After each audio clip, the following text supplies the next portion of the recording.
Okay, first step, you always want to moisturize your face. Now I'm fresh out of the shower, nothing else is on my skin. I'm just taking Clinique's dramatically different moisturizing gel. They also have the lotion formula as well.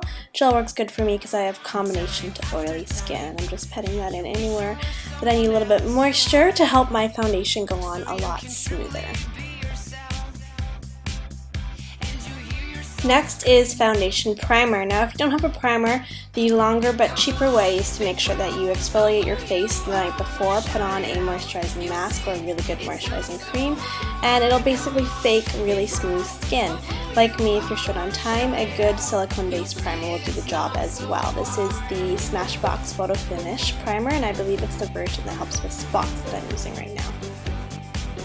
This is a primer for underneath your eyes from Cover FX. It's a really great product. It helps keep your concealer in place and smooth any fine lines that you would have. It's also a treatment, so it's also going to help fade the discoloration underneath your eyes and help with under eye puffiness and bags. I really like the texture of it. It's moisturizing but yet not too sticky. This product from Decay is their eye primer, and I prefer it to the Cover FX primer for my shadow. Now it helps your shadows stay put all day and all night. I often wear my shadows for long hours, so I really need a really great eye primer to keep them on. Also, it's going to help your pigments be more bright and more pigmented, just show up a lot easier on your eyelid. It kind of creates a little bit of a tackiness, I guess, on your eyelid that helps the pigment stick and basically just give it a nice layer to adhere to. So you just want to pat that in, make sure it's completely blended everywhere. It's also going to help take away redness from your eyelid as well, so you don't have to put concealer on your eyes. I have the color Eden. At this time, I also moisturize my lips, especially if I'm going to be doing any sort of really pigmented lipstick. You want to get all those flakes away. Currently, my favorite lip moisturizer is this one by Lise Watier. It's supposed to be a little macaroon they've been advertising. It smells like pistachios. The flavor I have is pistachio, and it's really, really smooth and delicious. I love it. I highly recommend it. You see, it's not so hard. Alright, next is foundation. Now, because it's summer, my skin is a lot darker than it normally is, so I'm mixing my regular Clinique foundation, which is the Clinique Perfectly Real Makeup in 01, the lightest shade possible, with my Makeup Forever HD that's actually from my kit, and this is the shade 128 in the Makeup Forever HD, so it's a lot darker. So I mix a little bit of both together to kind of match my current skin color. Also, if you've watched my favorites video, I don't tan my face. I use self-tanner on my face, so it's great that I get to mix two colors, because sometimes if it's at the end of the week, my skin's a little lighter than when I first self-tanned it, so it's convenient. Here I am blending it, or I'm going to be blending it with my Beauty Blender. Now, I recently purchased this about a month or so ago. Beauty Blenders have been out for a while now, and I just have never been a fan of sponges for makeup application. I've always used a brush from Sigma, which I will talk about later in a different tutorial. But this is really, really great. You dampen the sponge, and it's perfect at blending, and it also has a sort of a cooling effect. I like that it's cold on your skin to the touch because it's a little bit damp, so it helps with any sort of redness and you know, deep puffing around the eye area as well. But it blends really, really nicely, just smooths everything together, and it also gives kind of an airbrush light touch feel. As you can see, I'm singing to some tunes right now. So that's how I put on my foundation. So I'm just blending here, making sure everything gets nice and smooth and even all around your face.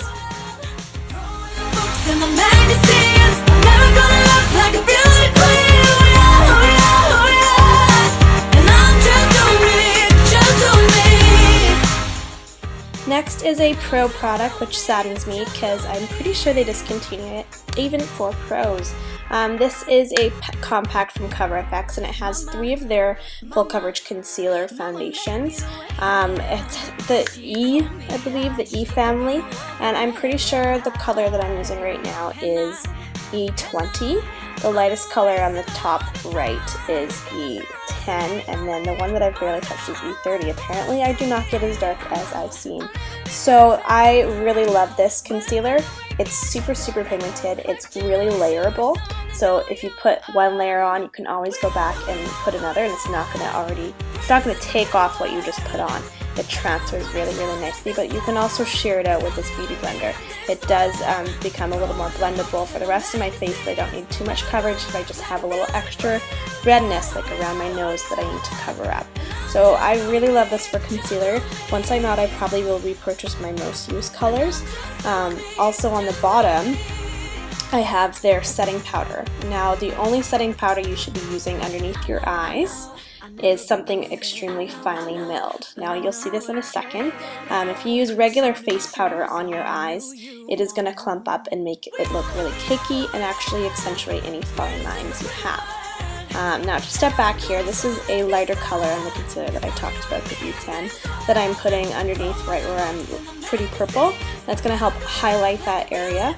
Either you should do a highlight color here and then blend it with your darker color, or use a peach toned concealer.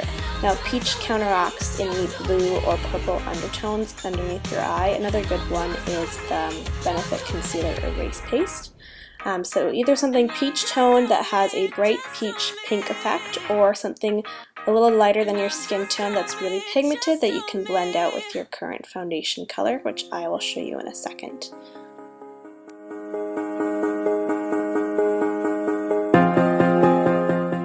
So here's that darker color I was talking about that I've used for the rest of my face.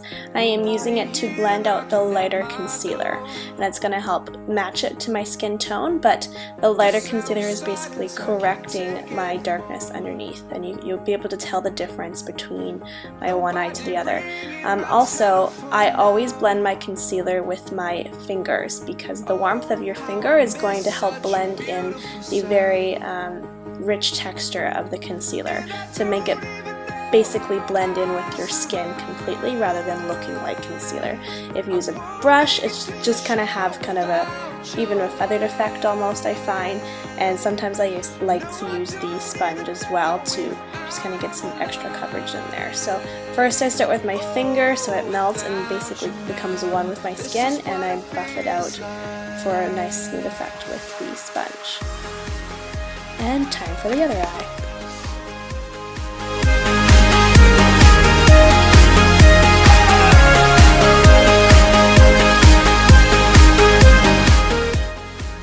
Under eye circles gone. Mission complete. Here I am just going to conceal any sort of post-acne marks I have.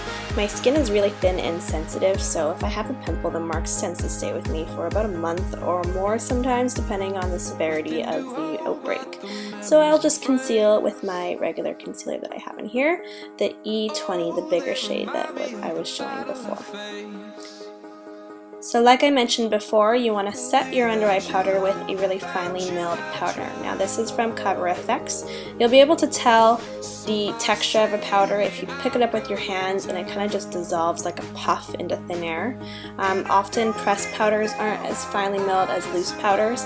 Also low quality powders like ones you find at the drugstore like CoverGirl and such, they're not going to be as finely ground as a higher end product. And it will also tell you in the description, and you can ask anybody that works at a cosmetics counter what are the best ones. So anything that's really finely milled, and also something that reflects light. Now this one from Cover FX has a tiny bit of sheen, and it will reflect light once it bounces on your eye. It's basically an optical illusion, and what that's going to do is basically reflect any sort of shadow, and all it's going to see is a bright light effect. So it's perfect for your eye. Now many people complain of their foundation looking cakey, and the biggest reason for that is their powder.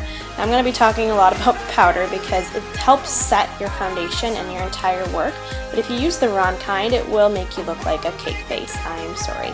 So the only ones I use, as you can see, it kind of dissolves into thin air. You saw the powder just go into puff there. That means it's a very high quality product. It's very, very finely ground, and it's just going to do what it needs to do. It's not going to sit on top of your skin and look like an extra layer. I'm taking a smaller brush rather than one of those big fluffy powder brushes that's going to take up way too much product, and I'm just taking a little bit and working on sections of my face that I need to set, that I either put concealer or a larger amount of foundation that won't set on its own. Anywhere that I also need to take down a little shine, I'll use what's left over on my brush and apply it to my forehead and down my T-zone. So a very, very little amount, a high quality finely ground product that's going to help minimize your pores. This is the HD product, HD powder from Makeup Forever, and you just want to buff it in really, really well and take off any excess product afterwards with the brush. And I'm touching it with my fingers here to make sure that I've set my makeup, so if I put a layer on top it's not going to smudge, but making sure I don't have any extra product on my face.